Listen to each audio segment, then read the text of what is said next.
Good morning students, I am Rohtas Singh, your English teacher. In this video, I am going to teach you about the sentence construction. If someone has given you a sentence and he tells you that change this sentence into English, then how many things you need to understand in your mind to translate one sentence into English? देखेंगे the title of this topic is how to translate a sentence into English. एक sentence को English में किस तरीके से हम translate कर सकते हैं. ठीक है स्टूडेंट्स, तो मैं आपको बताना चाहूँगा कि जब ट्रांसलेट करने के लिए हम एक सेंटेंस को ट्रांसलेट करते हैं तो उसके लिए हमें कुछ आवश्यक चीज़ों की आवश्यकता होती है. मतलब कुछ इन्फॉर्मेशन हमारे पास होनी चाहिए, तभी हम उसको राइट वे में हिंदी टू इंग्लिश ट्रांसलेट कर सकते हैं. तो फर्स्ट ऑफ ऑल क्या चीज़ है? सबसे पहली इंपॉर्टेंट चीज़ है नॉलेज ऑफ 12 टेंसेस. जो 12 टेंसेस होते हैं वो हमारे इंग्लिश ग्रामर का बेस होता है. यदि आपको 12 टेंसेस के बारे में अच्छी तरह से नॉलेज नहीं है, it means that you are not able to translate any sentence into English. That's why you need to first thing understand the knowledge of 12 tenses. जैसे 12 टेंसेस क्या है कि टेंसेस, हर टेंस की अलग अलग आइडेंटिफिकेशन होती है. उसको आइडेंटिफाई करना कि ये सेंटेंस हमारे कौन से टेंस को बिलोंग करता है, और उसके अकॉर्डिंग हमें उसके हिसाब से हेल्पिंग वर्ब लेनी है और मेन वर्ब लेनी है. यदि हम उसको ठीक से हेल्पिंग वर्ब और मेन वर्ब का कॉम्बिनेशन ठीक से यूज नहीं करते हैं तो इसका मतलब ये है कि हम सही अर्थ उसका रिप्रेजेंट नहीं कर पाएंगे. ठीक है, तो इसको आप लर्न कहाँ से करेंगे स्टूडेंट्स? मैंने आपको एक लिंक दिया हुआ है, एक टेंस जो पढ़ाए हैं उसमें एक लिंक है जहाँ पर पूरा 12 टेंसेस का चार्ट बना हुआ है. और यदि आपने नहीं पढ़ा है अब तक तो मैं नीचे डिस्क्रिप्शन में लिंक दे दूंगा, आप उस लिंक पर जाएंगे और पूरा चार्ट, कंप्लीट चार्ट वहाँ पर मिलेगा और उसको आप अच्छी तरीके से तैयार करेंगे. उसकी identification, helping verb and main verb. ठीक है स्टूडेंट्स, इसके बाद आगे बढ़ते हैं. जब हमें पता चल जाए कि सेंटेंस में ये हेल्पिंग वर्ब लगेगी, ये मेन वर्ब लगेगी, तो इसके बाद हमें क्या करना होता है कि हमें दूसरी सेकंड चीज हमें ये है orders of sentences. Orders of sentences का मतलब क्या होता है? जिस तरीके से एक सेंटेंस में बोलूं कि I am going to my school, तो इसमें क्या I am going to my school, ये जो सारे वर्ड हमने यूज किए हुए हैं इनका सबका अपना अपना एक ऑर्डर होता है, एक सिस्टम होता है, एक कंस्ट्रक्शन होता है. ठीक है, तो उस कंस्ट्रक्शन को हम किस सेंटेंस में किस तरीके से बनाते हैं उसको हम ऑर्डर के द्वारा समझेंगे. जैसे क्या है, यदि हमें एफर्मेटिव सेंटेंस है और उस सेंटेंस को हमें कंस्ट्रक्ट करना है, कंस्ट्रक्ट करने का मतलब कहाँ कौन सी चीज़ को एडजस्ट करके एक पूरा मीनिंगफुल सेंटेंस बनाया जाए, उसके लिए हमें क्या करना होगा कि हम ध्यान देंगे. एफर्मेटिव है तो सबसे पहले सब्जेक्ट लेंगे, फिर हेल्पिंग वर्ब फर्स्ट लेंगे. ओ सॉरी, एफर्मेटिव, ये मिस्टेक है बेटा, एफर्मेटिव में नोट नहीं होता, ध्यान देंगे.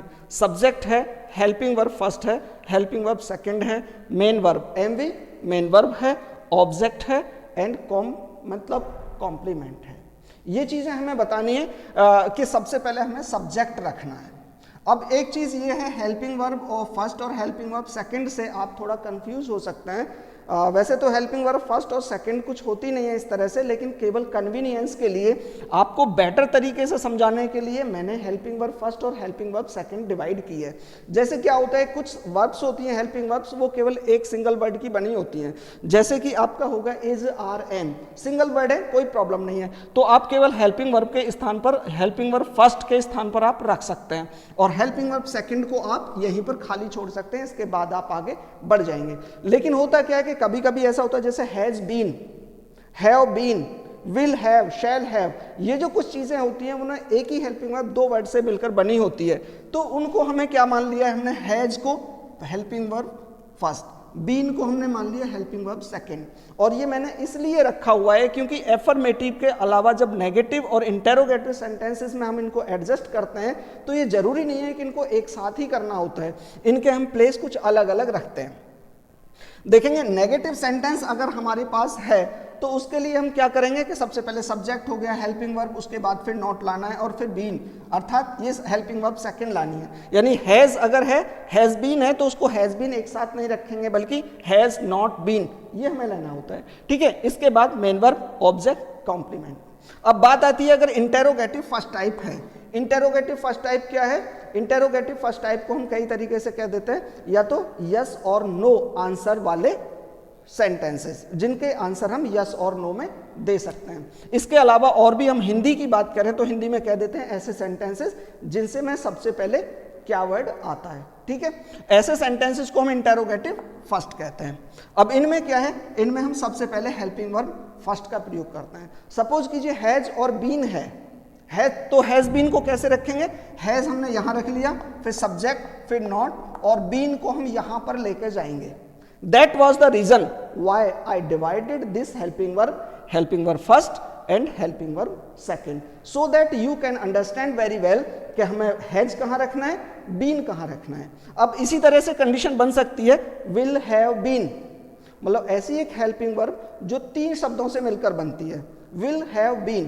तो विल हैव बीन को क्या करना होता है हमें कि जो विल है फर्स्ट वर्ड है, विल को हमने यहां ले लिया, और जो बाकी के 2 वर्ड बनते हैं हैव बीन, उनको दोनों को एक साथ ही हेल्पिंग वर्ब सेकंड के साथ पर एडजस्ट करेंगे, ठीक है। इसको आगे बढ़ते हैं, main verb, object, complement.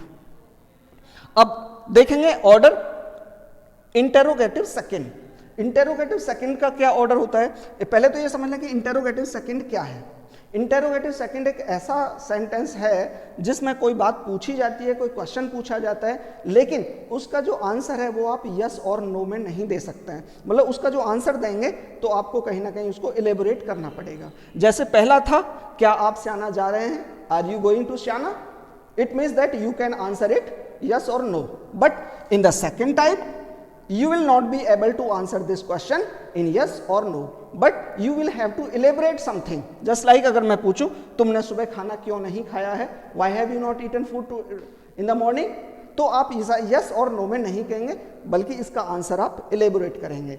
These sentences are known as interrogative sentence, interrogative second type। तो अब क्योंकि interrogative second है इसलिए हमें इसका ऑर्डर भी अलग तरीके से एडजस्ट करना पड़ता है। तो सबसे पहले हम इसमें question word, you are seeing here QW means question word, इसके बाद helping verb first, subject, not, helping verb second, main verb, object, question mark, right. तो ये चीज था हमारा सेकंड चीज, order. Third one very important thing is that form of the verbs. Form of the verbs क्या होती है? Just suppose कीजिए राइट वर्ड है, राइट, तो हम जब इसको सेंटेंस में यूज करेंगे तो always, we will not use always write, but there are so many forms of write, write, wrote, written, writing ING वाली, राइट्स SAES वाली। That's why I am saying to you that if you are going to translate any sentence into English, then you need to understand the form of the verbs. अब suppose अगर हमें बात आ जाए पीटने की, second form use करनी है कि उसने एक छोटे बच्चे को पीटा, then you need to use second form of the verb. तो आपको पता होना चाहिए, तभी आप यूज कर सकते हैं, otherwise you will not be able to change this sentence into English, right. तो first form, second form, third form, SAES वाली या ING वाली फॉर्म, ये चीजें आपको लर्न पहले से होनी चाहिए। नेक्स्ट चीज है, फोर्थ पॉइंट में ले रहा हूं, identify whether the sentence is active or passive voice। very important thing is that, जैसे कि मैंने आपको पहले बताया है कि सेंटेंस की पहचान करेंगे, तब उस पहचान करने के बाद हम हेल्पिंग वर्ब और मेन वर्ब का कॉम्बिनेशन एडजस्ट करेंगे ताकि उसका रियल मीनिंग रिप्रेजेंट हो सके।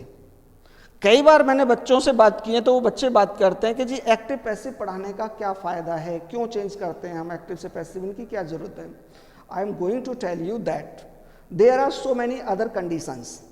कुछ कंडीशंस ऐसी हैं जिनको हमें एक्टिव वॉइस में रिप्रेजेंट कर देते हैं, तो पैसिव की ज़रूरत नहीं पड़ी। लेकिन कुछ सिचुएशंस, कुछ कह सकते हैं कि कुछ ऐसी स्थिति होती है कि उसको आपको पैसिव फॉर्म में ही रिप्रेजेंट करना पड़ेगा।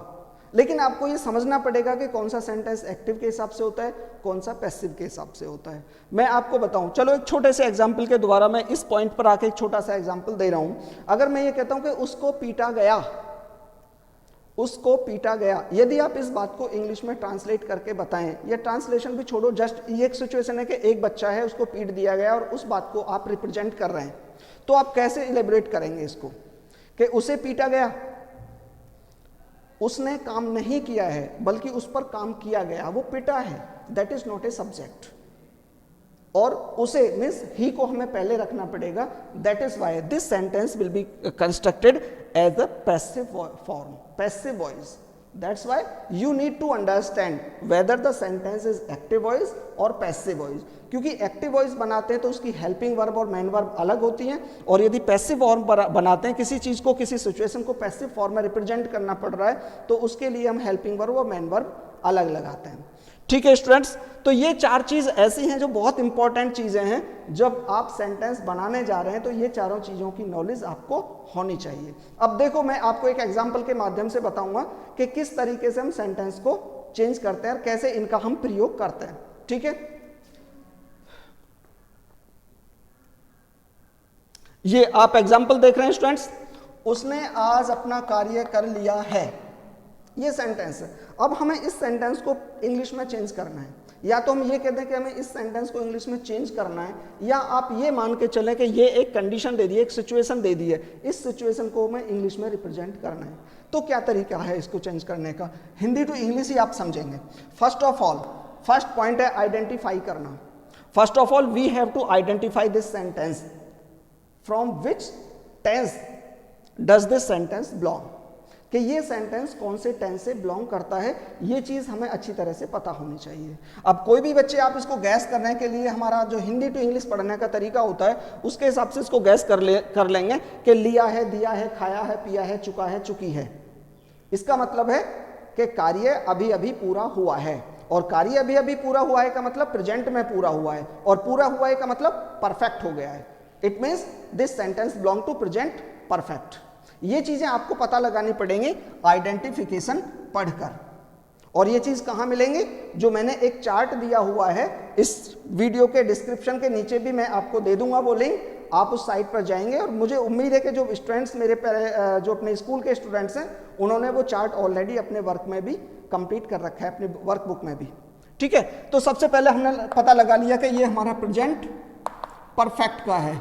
One thing complete, one point has been completed. Second point is that कि प्रेजेंट परफेक्ट में हेल्पिंग वर्ब कौन सी होती है और मेन वर्ब कौन सी होती है। हेल्पिंग वर्ब क्या होती है, कोई भी बताएगा? Has, have.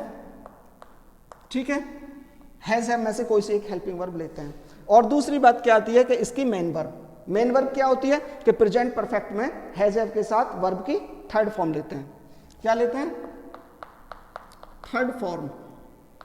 जैसा कि मैंने, ये तीन चार चीजें आ गई। हमारा जो पहला वाला पॉइंट था टेंस की नॉलेज, ये पहला पॉइंट हो गया जो इंपॉर्टेंट था, identification, helping verb and main verb. ठीक है, अब इन चीजों को पता लगाने के बाद सेकंड पॉइंट पर आते हैं जो हमारा है कि ऑर्डर। अब ऑर्डर से पहले हम देख लें सेंटेंस असर्टिव है, नेगेटिव है, या इंटेरोगेटिव फर्स्ट सेकंड टाइप का है। ठीक है, तो हम देखेंगे सेंटेंस हमारा एफर्मेटिव है, तो एफर्मेटिव का पता है कि हमें ये वाला ऑर्डर फॉलो करना है। ठीक है स्टूडेंट्स, देखेंगे कैसे करना है। सबसे पहले सब्जेक्ट, और सब्जेक्ट कौन होता है? जो कार्य कर रहा है। कौन कर रहा है कार्य? उसने अपना कार्य कर लिया है, ही हमने सबसे पहले ले लिया एज ए सब्जेक्ट। उसके बाद हमारा ऑर्डर होता है हेल्पिंग वर्ब। हेल्पिंग वर्ब क्या आएगी इसकी? हम लिख चुके हैं हैज और हैव, और ये भी हम पता लगा चुके होंगे क्योंकि आपने पहले से 6th क्लास से आप पढ़ते जा रहे हैं कि इसकी हेल्पिंग वर्ब सिंगुलर नंबर के साथ हैज और प्लूरल नंबर के साथ हैव का प्रयोग करते हैं। तो हमने क्या लेना है? He has. ठीक है, अब उसके बाद जैसा कि हमें पता है कि इसकी वर्ब, हेल्पिंग वर्ब के बाद सेकंड हेल्पिंग वर्ब है नहीं इसमें क्योंकि एक सिंगल वर्ड यूज करना है, तो उसके बाद हमें क्या लेना होगा? Main verb. और मेन वर्ब क्या है इसकी? ये पता लगाना पड़ेगा हमें। कर रहा, या सॉरी कर लिया है, करना means do, do is the main verb here. और हमें कौन सी फॉर्म लेनी है? चूंकि सेंटेंस प्रेजेंट परफेक्ट का है तो हमें वर्ब की थर्ड फॉर्म लेनी है, और थर्ड फॉर्म क्या होगी? Do, did, done means done. DONE, he has done. उसके बाद हमें क्या लेना है, ऑब्जेक्ट। डन का मतलब कार्य किस पर हो रहा है, वो ऑब्जेक्ट हमें चाहिए। ऑब्जेक्ट क्या होता है, जिस पर कार्य या जिसके लिए कार्य किया जाता है। तो क्या हो गया भाई, he has done his work, this sentence has been completed. अच्छा, अभी इसमें टुडे और आया हुआ है, TODAY, he has done this, done his work today. This been playing cricket. एक चीज और होती है, 2 घंटे से, कार्य के शुरू होने का समय दिया हुआ है, अनिश्चित टाइम है, फॉर 2 आवर्स का प्रयोग हम यहां पर करेंगे, फॉर 2 आवर्स। अगर ये 2 बजे होता, अर्थात यहां पर कोई निश्चित समय होता, तो यहां पर हम इसको सिंस 2 आवर्स का प्रयोग करते, फॉर की जगह सिंस का प्रयोग करते। एक बात मान लें कि निश्चित समय के लिए सिंस और अनिश्चित समय के लिए फॉर। इसको दूसरी तरीके से भी समझ सकते हैं, ड्यूरेशन ऑफ टाइम अर्थात पीरियड ऑफ टाइम के लिए फॉर और पॉइंट ऑफ टाइम के लिए सिंस। पीरियड ऑफ टाइम कैसे, 2 घंटे, तो 2 घंटे का मतलब एक ड्यूरेशन होता है, एक पीरियड होता है 2 घंटे का, उसके लिए हम फॉर। और एक होता है पॉइंट ऑफ टाइम, जैसे 2 बजे, वो पीरियड नहीं है 2 बजे, एक पॉइंट है, पॉइंट ऑफ टाइम उसको हम बोलेंगे। ठीक है, नेक्स्ट पॉइंट ये है मेरा, उसे आज क्लास में पीटा गया। ये क्वेश्चन मैंने लिए, सेंटेंस लिया है मैंने विशेष रूप से इस 4th वाले पॉइंट को समझाने के लिए। अब मैं आपसे कहता हूं कि इस सेंटेंस को आप इंग्लिश में बनाएं, उसे आज क्लास में पीटा गया। कैसे बनाएंगे, पीटा गया पास्ट इंडेफिनिट का है, कंडीशन को देख के हमें पता चल गया पास्ट इंडेफिनिट। लेकिन एक बात ध्यान देंगे, इसमें एक चीज आ रहा है उसे, और उसे के लिए हम यहां यूज कर लेंगे ही। लेकिन एक बात जो मैं समझाने की कोशिश कर रहा हूं वो ये ध्यान रखेंगे कि हुई हमारा सब्जेक्ट नहीं है, ही हमारा सब्जेक्ट नहीं है, बल्कि क्या है, क्योंकि सब्जेक्ट वो होता है जो कार्य करता है, लेकिन ही ने कोई काम नहीं किया है, बल्कि कार्य उस पर हुआ है। उसने किसी को पीटा नहीं है, बल्कि पीटने का कार्य उस पर हुआ है। That is why he is not subject here, but he is really an object. But हम उसको सबसे पहले रखकर सेंटेंस को आगे बनाना चाहते हैं, क्योंकि यहां पर वो सब्जेक्ट नहीं है जिस व्यक्ति को सब्जेक्ट के स्थान पर रखें। यानी पीटने का कार्य जिसने किया है वो सब्जेक्ट होता एक्चुअल में, लेकिन पीटा किसने है, क्लास में किसने पीटा है ये पता नहीं चल रहा है। मतलब सब्जेक्ट हमारे पास नहीं है, हमारे पास है ऑब्जेक्ट जिस पर पीटने का कार्य हुआ है। मेरे विचार से आप समझ चुके हैं कि सब्जेक्ट क्या है, करने वाला, ऑब्जेक्ट क्या है, जिस पर कार्य किया जाए। ठीक है, तो हमारे पास सब्जेक्ट नहीं है, ऑब्जेक्ट है। और सेम ऐसी कंडीशन जब ऑब्जेक्ट को सब्जेक्ट के रूप में रखकर सेंटेंस बनाया जाता है, तब वो सेंटेंस हमारा एक्टिव वॉइस नहीं बन सकता, बल्कि उसको पैसिव वॉइस बनाना पड़ता है। तो ये अंडरस्टैंडिंग भी हमारे अंदर होनी चाहिए कि हम जो सेंटेंस कंस्ट्रक्ट करने जा रहे हैं वो एक्टिव की सिचुएशन में है या पैसिव की सिचुएशन में है। That's why I tell you that active to passive voice are also very important thing to be understood for changing sentences into English, or not changing but to express any condition into English, right? ठीक है, तो आप ये समझ गए कि उसे आज क्लास में पीटा गया। पीटने का कार्य उसने नहीं किया था, उस पर पीटने का कार्य किया गया था। he is object, really object here, but we have to put here in place of subject, that is why। अब जो पास्ट इंडेफिनिट की हेल्पिंग वर्ब होती थी डिड या फिर सेकंड फॉर्म यूज करके हम बनाते थे, उससे नहीं बनेगा, बल्कि हमें पैसिव वॉइस में पास्ट इंडेफिनिट के पैसिव वॉइस में कौन सी हेल्पिंग वर्ब लानी है वो समझना होगा। और वो जहां हमने एक्टिव टू पैसिव वॉइस पढ़ाए हैं, अगर आपने देखा है तो वो बेटर समझ पाएंगे। और यहां पर हम बात कर लें, चलो मैं ऐसे ही बता देता हूं कि पास्ट इंडेफिनिट है तो पैसिव वॉइस में वाज का प्रयोग करते हैं, तो ही वॉज। और एक और है पैसिव वॉइस की कि उसमें ऑलवेज थर्ड फॉर्म का प्रयोग करते हैं। थर्ड फॉर्म क्या आ जाएगी बीट की, BEATEN। आगे आ जाएगा इन द क्लास। ठीक है students, he was beaten in the class, that that is the sentence. अच्छा, आज और लिखा हुआ है, इसको मैं आगे बढ़ा देता हूं. Today, right students? I think you had already understand better that what are the things which you have to collect in your mind to translate sentences in Hindi to English. Otherwise, यदि आपको इनमें से किसी भी चीज़ के बारे में knowledge complete नहीं है, तो I am saying to you that you need to understand each and everything related to that. After that, only after that, you will consider yourself that yeah, I have a complete knowledge to translate this sentence into English. Okay students, goodbye, take care.